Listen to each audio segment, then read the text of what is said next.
عثمان ابن عفان رضی الله تعالی عنه هغه چې کله د قبر دی خواله راغی دومره انتهایی زیات به وژړل چې ګیره مبارک به لمده شوه. چا ورته دا خبره وکړه چې یا عثمان ستا په وړاندې د جنت تذکره کیږي، ستا په وړاندې د جهنم تذکره کیږي، ستا په وړاندې نور مسائل مخې له راځي، هغه وخت کې په دومره ورختایي کې واقع کیږي نه، لیکن د قبر تذکره، د قبر د عذاب مسله د هغې لیدل چې کله ته وکړي د غیر اختیاري د سترګو نه اوښکې رواني ګیره مبارک په دې ور باندې لبده کېږي. دا ولي دا اولنی منظر دی، بس په دې کې د انسان د کامیابۍ او د ناکامۍ مسله شروع شوله. اوله پرچه ده چې اوله پرچه د امتحان د انسان اوس په کومه طریقه باندې راځي او څنګه نه راځي. د قبر د عذاب په باره کې صرف دغه دوه روایات خط نظر الدین شنور علماو راجمع کړي دي او په هغې باندې بابونه لګولي دي. رسول الله صلی الله علیه وسلم فرمایي چې کله انسان په دې سوال او جواب کې ناکام شي د رب العالمین په باره کې، الذي بعث د محمد رسول الله صلی الله علیه وسلم په باره کې، د دین په باره کې، وي دا قبر ور باندې په داسې یو کیفیت راشي چې د یوه پوښتۍ په دې بله کې نه باسي او بله پوښتۍ ورته په دې بله کې نه باسي، سر ورته د پښو له راولي او پښې ورته د سر نه راولي. تاسې سوچ کوه. رسول الله صلی الله علیه وسلم فرمایي 9 ماران په دې انسان باندې الله عز وجل په دې قبر کې مسلط کوي. اقرا هغه مار ته ویل کېږي چې د زهرو د وجې نه د هغه په سر باندې بالکل د سر ویښتم نه وي.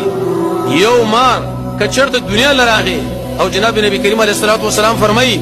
یو پوکې په کپ کې یو سوی ویستله په دې څلور کنجه دنیا کې به چېرته شین بوټی فتم پیدا نه شي. دومره ښه حالات سره زموږ ستاسو مخامخ کېدل دي، دومره د یو دهشت زیات سره زموږ ستاسو مخامخ کېدل دي. لیکن چې کله انسان په دې خبر کې کامیاب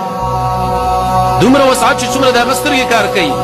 او دغه ملایکو ورته دا خبره وکړي چې اوس ته وده شه په شان د هغه اول واده والا اول شپې د واده والا چې خپل اهل هغه راوچتوي او بل څوک نه، خپل خاوند راوچتوي بل څوک نه.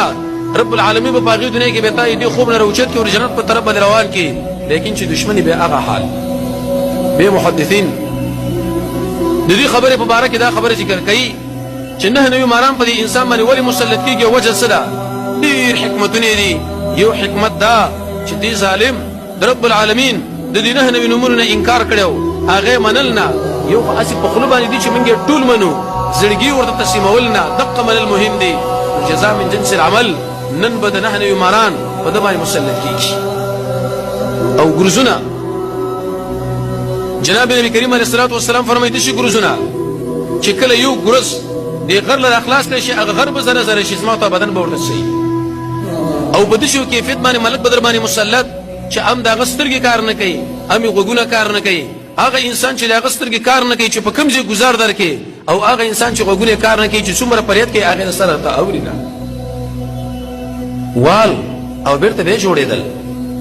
وال او بیرته به یې جوړېدل. تاسو سوچ وکئ د آدم علیه السلام نه نیولې تر اوسه پورې څومره خلک په دې قبرونو کې څومره زرونه کلونه پې تېر شوي دي او په دقې عذاب باندې دا مسلط دي. الى یوم القیامه قیامت به څه وخت راځي څه معلومات دی. دا خلک به دې قبرونو کې پراته دي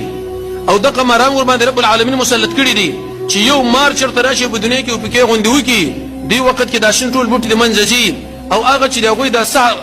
د دې ویښتونه خالي ده د سحرو د وجې نه او هغه چې داسې ګرزونه ورسره دي چې کله غر پې ووهلی شي هغه زره زره کېږي او هغه ملک چې د هغه سترګې هم کار نه کوي او د هغه غوږونه هم کار نه کوي او شکل یې په دې شکل دی. صاحب د مرعات د رسول الله صلی الله علیه وسلم هغه روایت جمع کړي دي چې د هغې غاښونه داسې دي لکه د شډل غوی ښکري او سترګې په دې کیفیت باندې دي لکه د قلعې دیګونه او ببري چې داسې خطرناک مخلوق ستا سره په دې ځای کې مخامخ شي څه صورتحال به سته یې وي. هغې لپاره چېرته سوچ کړې د دنیا د پوهنتون دپاره د مدرسې د امتحان دپاره د یو بل د امتحان دپاره څومره تیاری موږ کړی دی. 40 ګنټې کې اول زه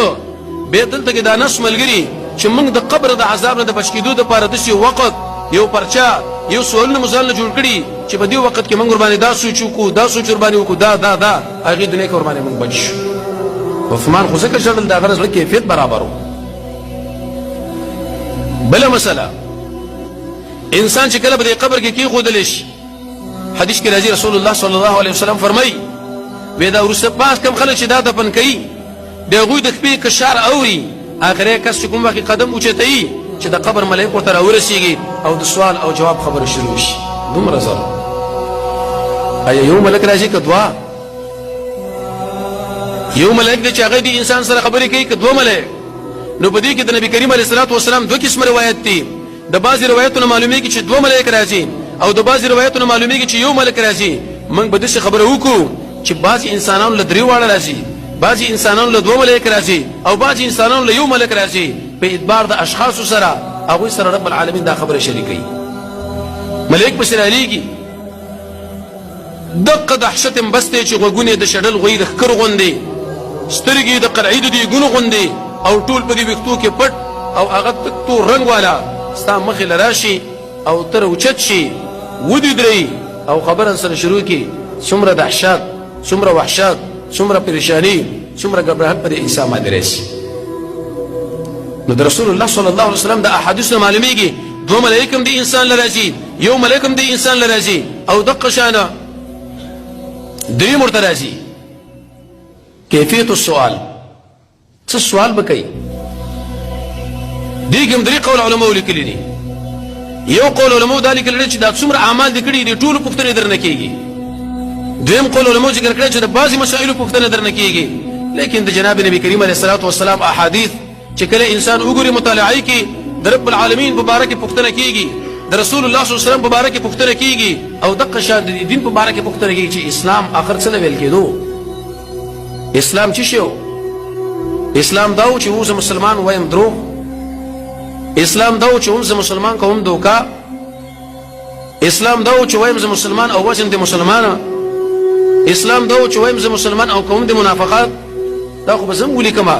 په دې خپل جیب کې به یو تذکیره یو ځان له یو شناختي کارت دقه شان یو سند برابر کړم چې ډاکټر یم انجینر یم خو چې کله هغه عمل له مخامخ شوم نه د ډاکټرۍ په دې مسلو باندې پوهېږم نه د انجینرۍ په دې مسلو باندې پوهېږم حدیث کې راځي رسول الله صلی الله علیه وسلم فرمایي مؤمن انسان بخل کوي مؤمن انسان میدان د جنگ پرېږدي ولې مؤمن انسان هغه دروغ نه وایي ته ووایه چې د ورځې څومره دروغ ته وایي دا نه دې اسلام پوښتنه کېږي په نامه باندې خو هر سړی مسلمان دی دا کلمه قسم په الله ابو جهل له ډېره ښه یاده وه چې لا اله الا الله محمد رسول الله نشته دی حقدار د بندګۍ سوا د الله نه او محمد د الله رسول علیه الصلاة والسلام ولې پېښه دا وه ابو جهل ویلې چې دې لاندې ژوند تېرول ماله ګران دی زه یم په خوله وایم ته یم په خوله وایې بل یم په خوله باندې وایې دې له اعتبار نشته الاسلام عمل اسلام عمل دی جناب نبی کریم علیه الصلاة والسلام دکاندار خواله ورځي غنمو کې لاس دننه کوي حدیث د مسلم کې راځي دننه پکې لمدې دانې دي د پاسه ورباندې وچې دي ودا ولې ودا باران شوی څوک چې زموږ سره دوکه کوي هغه زموږ د امت نه بالکل نه دی ته دکاندار کاکاله ورشه اشاره څومره وایي قرآن کریم کې د دې دکاندار او د دې عالم په باره کې مستقل صورت نازل کې سورې مطففین ویل تبعید هغه دکاندار چې په ډنډه کې کمې زیاتې کوي تبعید هغه عالم چې په خپل علم کې کمې زیاتې کوي الله وی د جهنم کندرې تاله درکړی شي تا ولې به ترازو کې کمې زیاتې وکړي تا ولې د اسخامې ودې سړي له کې خدا تا ولې د اډوکې ورته په دې غوږ کې اضافه ورکې خودو ولې د اواز ورته کې خدا به کدا چې زې مسلمان زې مهاجي دې اسلام په باره کې موږ پوښتنه کوي ملائکه دوکه کړي دې نه دا کړي او د محمد رسول الله صلی الله علیه وسلم په باره کې دې کې به درې قول علماء ذکر کړي خدای دوه مرجوح او ضعیف دي یو دا چې دغه قبر ورته راښکاره شي یا دغه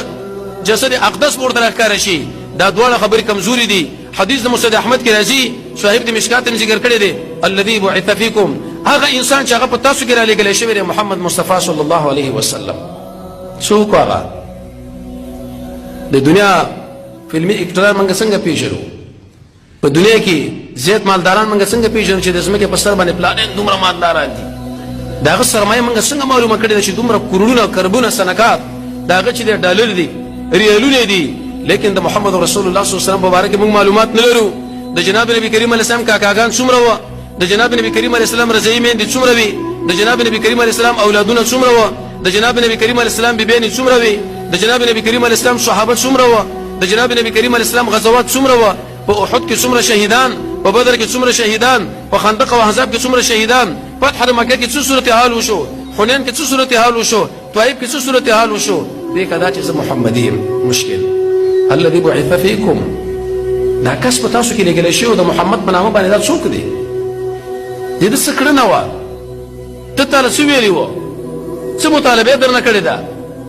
دا ته څنګه پیژنې په کومه طریقه باندې پیژنې بل مسله سوال چې کله انسان نکیږي پر قبر کې آیا دا د ملاست په حال کدا د ولاړ په حال کدا د ناست په حال درې قول علماء ذکر کړي راجع قول دا چې د انسان بکینه د رسول الله صلی الله علیه وسلم د احادیث نه معلومیږي روح به دې بدن کې بیرته ورواچول شي تر دې نسب اعلی پورې د نامنه پورته نور به مقشان جسد پروت دی لکه څنګه چې په دې قبر کې پروتو او دا پوښتنې به کېږي د رب پوښتنه کېږي د اسلام د دین پوښتنه کېږي دغه شان به تور مثال د رسول الله صلی الله علیه وسلم مبارک پوښتنه کېږي زين له سوال لري ډیر انسانان دي چې هغه درېبونو ویوړل ډیر انسانان دي چې هغه مرغان وخواړه ډیر انسانان دي چې هغه عام حیوانات وخواړه ډیر انسانان دي په دې بمونو باندې والو زولې شو چې هغه وکه معلومه نشوي هغه له قبر عذاب څنګه هغه سره به صورت حالي صاحب د مرعات هغه دا خبره ذکر کړي چې قبر په عرب کې دغه ټوپه کې لوي لګيږي دا کوم چې موږ تاسو مړې دفن کو او مې پښت جوړ کو نور په واقع نفس الامر کې قبر سمانا د انسان بدن چې په کوم ځبانه پریوتو ام دقه قبر دی برابر خبر ده کده دریب منځ دی برابر خبر ده کاغه انفجار دی برابر خبر ده کاغه د حیوان خېټه ده کاغه ور کې سوځیدل لیک بل چې په کوم ځای د پریوتل کې امداد د لپاره قبر دا بل عرفي قبر دی هر قبر نه مراد دا قبر نه دی دې مثال په خارج کې داري یو سړی دی داغه په دې میاده کې داغه په دې کلمو کې دنه چنجري ډاکټر چې کله د ویلي کې عقد وی غیزه لورشي او هغه چنجي چې د زنکدن په حالات کې د پریشانی په حالات کې لیکن دا صاحب ورمانه کویږي نه دا کوم چې عام انسان دی نو د دې حیواناتو په دې بدنونو کې دې مایانو په دې خېټو کې دننه او د اسمه کې په دې مخ باندې چې کوم ځای کې موږ پریوتو قبر موږ باندې چا جوړ کې جوړ نه کې رب العالمین قادر دی چې موږ له سزا راکې او په کومه طریقې راکې او څنګه راکې چې د رسول الله صلی الله علیه وسلم په احادیث کې ذکر شوی ده حدیث کې دا ورسي بخاری کې یو حدیث دی بني اسرائیل کې یو کس هغه ډېر رانه کو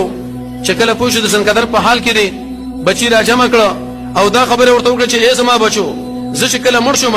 په دې وخت کې زما دا قبر بدن تاسو راواله وې سوځوي یری ځان سره وساتئ چې کله ډېر انتهایی تیز باد شونه په هغه باد کې والو زوي او څه درېب کې وګرځوي د الله نه ډېر لريګم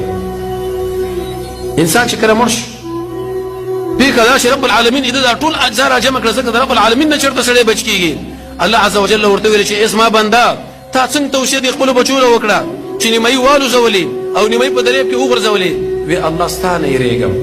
په پندې عقیده باندې چې زمانه یریږي ستا ټول ګناهونه ما معاف